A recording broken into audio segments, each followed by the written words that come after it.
अस्सलाम वालेकुम नाज़रीन, क्या आपने कभी सोचा है कि कुछ बैनुल-अक़वामी गुलकार एकदम से पूरी दुनिया में कैसे मशहूर हो जाते हैं, जबकि इस अचानक फेम से पहले इनके गाने किसी ने भी सुने नहीं होते। इसकी बहुत सी मिसालें आजकल में ही सामने आई हैं और इन गुलकारों के बारे में कहा जा रहा है कि इनका ताल्लुक मशहूर शैतानी तंजीम इल्यूमिनाटी से है। ये एक ऐसी तंजीम है जो कमजोर अकीदा और बेदीन लोगों को मजीद बहकाने और इन्हें शैतान का ताबे करने के लिए बनाई गई है। इसके तहत काम करने वाले लोग मुख्तलिफ सेलिब्रिटी से राब्ता करते हैं और इन्हें बताया जाता है कि अगर आप इस तंजीम का हिस्सा बनेंगे तो आपको दुनिया भर में मशहूर कर दिया जाएगा। हर चैनल पर आप नजर आएंगे और हर अखबार पर आपकी तस्वीर होगी। इस झांसे में ना सिर्फ कई लोग आए बल्कि कई लोगों ने इसी जरिए से रातों रात फेम भी हासिल किया। इनमें से बहुत से गुलकारों को स्टेज परफॉर्मेंसेस के दौरान अपने हाथों से इल्यूमिनाटी ग्रुप की मखसूस अलामत बनाते हुए देखा गया है, जिससे पता चलता है कि इन्होंने वाकईतन इस ग्रुप को ज्वाइन कर लिया है। बैनुल-अक़वामी सतह पर मशहूर और मकबूल हॉलीवुड सिंगर रियाना का कहना है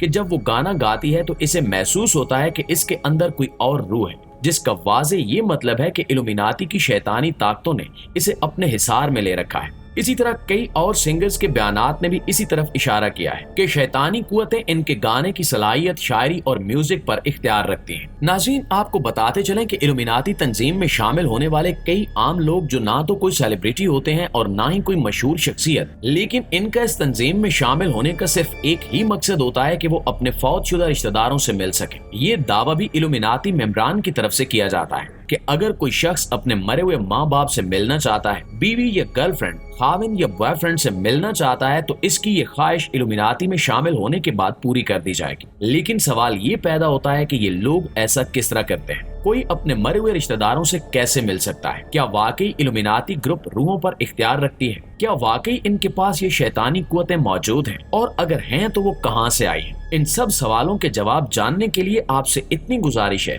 कि इस वीडियो को मुकम्मल जरूर देखिएगा। मुअज़्ज़िज़ दोस्तों, जैसा कि हम सब मुसलमान जानते हैं कि इब्लीस यानी शैतान एक जिन है और इसके साथ बाकी तमाम शयातीन भी जिन्नात से ताल्लुक रखते हैं और इब्लीस एक ताकतवर तरीन जिन है। एक हदीस के मुताबिक जिन्नात और फरिश्तों की सबसे बड़ी जंग के दौरान फरिश्तों ने इनमें से कई शयातीन को उस वक्त मार दिया था और कुछ शयातीन को दूर दराज के जजीरों पर भगा दिया गया था। एक सहाबी रसूल सल्लल्लाहु अलैहि वसल्लम का इरशाद है कि कुर्बे क़यामत को वो तमाम शयातीन जिन्हें उस जंग के दौरान हजरत सुलेमान अलैहिस्सलाम ने समंदर के अंदर कैद कर दिया था, वो बाहर आ जाएंगे और बाहर आकर कुरान पढ़ेंगे। यहाँ ये बात काबिल गौर है कि वो कुरान पाक की तिलावत कैसे करते हैं। उलमा का कहना है कि ये इनका अपना बनाया हुआ झूठा कुरान पाक होगा जिससे वो लोगों को गुमराह करेंगे। सहाबा कराम के इन अकवाल और आप सल्लल्लाहु अलैहि वसल्लम की अहादीस को मद्देनजर रखते हुए जहाँ हम आज के दौर में कुर्बे क़यामत की कई निशानियों को पूरा होते देख रहे हैं, उन्हीं में से एक ये निशानी के शयातीन दूर दराज के जजीरों से निकल आएंगे और इनकी कैद खत्म कर दी जाएगी। ये निशानी भी पूरी होती हुई दिखाई दे रही है। इल्यूमिनाटी ग्रुप जिनका वाज़े तौर पर ये नारा है कि हमने अपनी रूहें शैतान को बेच दी हैं, इन्हीं शयातीन के कारिंदे लगते हैं जो अब आजाद हो चुके हैं और ईमान वालों के लिए आजमाइश का बायस बनने के लिए आए। इस सब की वाज़े मिसाल रियाना जैसे सिंगर्स के बयानात हैं जो ये कहती है कि जब हम स्टेज पर गाना गाते हैं तो ऐसा लगता है कि हम अपने आप में नहीं हैं बल्कि कोई और रूह है जो हमारे अंदर से गा रही है और इसमें कोई बैद नहीं कि इनकी रूहें वाकई उस वक्त शैतान के कब्जे में होती हैं। प्यारे साथियों, यही वजह थी कि आप सल्लल्लाहु अलैहि वसल्लम ने उम्मत को बारहा ताकीद की कि वो अपने आप को शयातीन के हमलों से बचाएं। इस मकसद के लिए कुरान और हदीस में कई दुआएं सिखाई गई। जिंदगी के हर छोटे से छोटे काम के लिए भी आदाब सिखाए गए ताकि शैतान के हमले से बचा जा सके, क्योंकि कुरान पाक में वाज़े आता है कि शैतान तुम्हारा खुला दुश्मन है। हर काम शुरू करने से पहले बिस्मिल्लाह पढ़ने का हुक्म दिया जाता है ताकि जो काम शुरू ही अल्लाह के हुक्म से होगा उसमें शैतान का अमल दखल खत्म हो जाएगा। एक हदीस के मुताबिक जिस दरवाजे को बिस्मिल्लाह पढ़कर बंद किया जाए उसे शयातीन नहीं खोल सकते।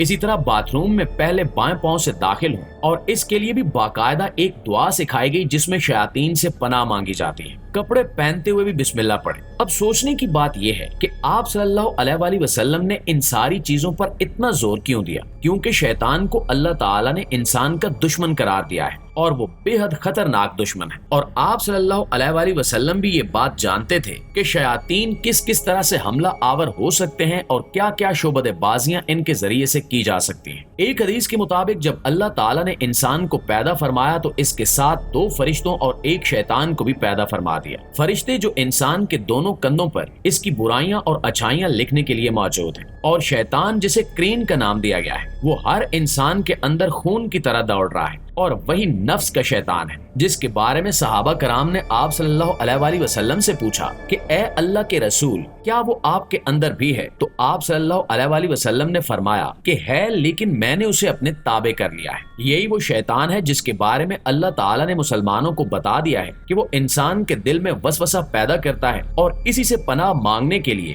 موعظتین کی تلاوت کا حکم دیا گیا ہے۔ اب یہ انسان کے اختیار میں دے دیا گیا ہے کہ وہ نیکی کرے گا، اچھائی کا کام کرے گا تو یہ شیطان کمزور ہو جائے گا، لیکن اگر گناہوں میں پڑ جائے گا تو یہی شیطان حاوی ہو جائے گا۔ اس کے ساتھ ساتھ کرین کے بارے میں احادیث میں آتا ہے کہ یہ جس انسان کے ساتھ ہوتا ہے وہ اس کی شکل بھی اختیار کر سکتا ہے، یہاں تک کہ اس انسان کی آواز بھی نکال لیتا ہے۔ یہی وجہ ہے کہ کالا جادو کرنے والے اور اس قسم کی تمام منفی سرگرمیوں میں ملوث لوگ اور الومناتی جیسی تنظیمیں ان شیاطین کو کئی خطرناک طریقے اختیار کر کے اپنے تابع کر لیتی ہیں، اور پھر ان سے وہ سب شیطانی کام لیے جاتے ہیں جن کا وعدہ وہ اپنے ممبران سے کرتے ہیں، یہاں تک کہ فوت شدہ روحوں کے کرین شیاطین کو بھی اپنے کرین کے ذریعے بلا لیتے ہیں، اور وہ انسانی شکل اختیار کر کے انسانوں کو دھوکہ دینے کے لیے استعمال کیے جاتے ہیں۔ یہی وجہ ہے کہ اگر الومناتی میں شامل لوگ یہ دعویٰ کرتے ہیں کہ واقعی ان کی بات ان کے مردہ رشتہ داروں سے کروائی گئی ہے یا انہیں ملوایا گیا ہے، تو وہ اپنی جگہ ٹھیک ہوتے ہیں، اور ریانا جیسے سنگرز گاتے ہوئے شیطان کے قبضے میں نظر آتے ہیں، تو یہ بھی ایک حقیقت ہو سکتی ہے۔ بحیثیت مسلمان ان ساری معلومات کا جائزہ لیتے ہوئے ہمارا یہ فرض بنتا ہے کہ نہ صرف ہم خود بلکہ اپنے ارد گرد کے تمام مسلمان بہن بھائیوں کو بھی ان واقعات سے خبردار کریں اور شیطان کے حملوں سے پناہ مانگیں۔ آخر میں دعا ہے کہ اللہ تعالی ہمیں دین اسلام کو مکمل طور پر سمجھنے اور اس پر عمل کرنے کی توفیق عطا فرمائے۔ آمین ثم آمین۔